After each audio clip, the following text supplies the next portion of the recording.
Shirweynaha ururka dhalinyarada Jubbaland ayaa maanta wajigiisa labaad dib uga furmay degmada Doolow ee gobolka Gedo. Wajiga labaad ee shirka ayaa xoogga lagu saarayaa qoridda buug ay yeelan doonaan dhalinyarada reer Jubbaland, kaas oo mideyn doona dhammaan dhalinyarada, laguna diiwaangelinayo istiraatiijiyad ay yeelan doonaan. Dhanka kale, nabadeynta ayaa looga hadlayay shirweynaha dhalinyarada Jubbaland oo lagu qabanayay degmada Doolow. Qaybo ka mid ah dhalinyarada loo qabtay barnaamijka ayaa la hadlay TV-ga Jubbaland. Bismillaahi Raxmaani Raxiim. Magacaygu waa Maxamed Khadar Xarees Shareeco oo ku magac dheer Xasaanada. Waxaan ka soo jeedaa ama ka imaaday degmada Garbaare ee xarunta gobolka Gedo.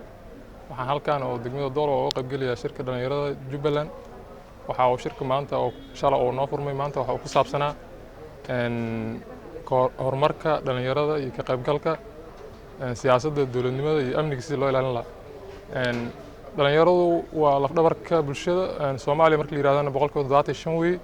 Dhalinyartu waxay ka shaqeysaa mar walba midnimada, horumarka iyo wacyigelinta. Maanta meeshan dhalinyaro waxa isku imaaday abaaf 100 gaarayso. Dhalinyartaas oo degmooyinka dhan oo Jubbaland ka imaaday 15 degmo Jubbaland ka imaaday. Isdhexgalkuna waa waxyaalaha ugu muhiimsan oo dhalinyartu dowladnimada ay qaadan karto. Anagu ka dhalinyaro ahaan ama ka degmo ahaan ama ka Gedo ahaan ama ka Jubbaland ahaan waxa u soo jeedinaynaa dhalinyartu horumarka iyo ka qaybgalka siyaasadda iyo Jubbaland iyo Soomaaliya. Dhalinyartu waxay mar walba u taagan tahay inay isu soo dhaweyso bulshada Soomaaliyeed. Kana mid ah dhalinyarada degmada Luuq, waxaan ka mid ahaa dhalinyaradii qaybta ka ahayd barnaamijka la soo keenay dhalinyarada Jubbaland ama uga wada hadlayaan ayahooda.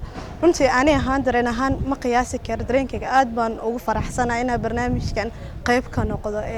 Waxyaabaha oo la taaban karo oo looga hadlayo wuxuu ahaa barnaamijka sidii amniga looga shaqeyn lahaa, sidii dhalinyarada naftirkooda iskula shaqeyn lahaayeen, sidii dowladnimada dhinaca loo wada hayn lahaa, sidii amniga dhinaca loo wada hayn lahaa, si dhalinyarada naftirkooda ee wadankooda ama lahaansho u muujin lahaayeen oo waxaan deegaanadooda ay noqon lahaayeen kuwa ayaga ka soo dhalaala kaalintii laga rabay.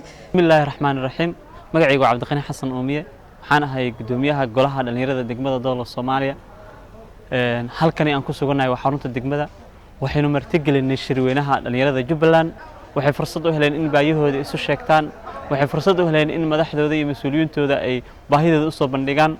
Waxay halka dhalinyarada halkan ku kulansan ay jaanis u heleen in ay ka shaqeeyaan oo ay isla meel dhigaan shaqooyinkii iyo hawlihii hore u socon lahaayeen, inay ka shaqeeyaan midnimadoodii.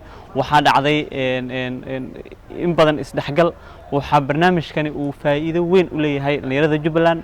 Shirkan oo socon doona muddo 4 maalmood ah ayaa waxaa xoogga lagu saari doonaa mideynta dhalinyarada reer Jubbaland iyo nabadeynta, wana qodobka sida weyn looga doodayo.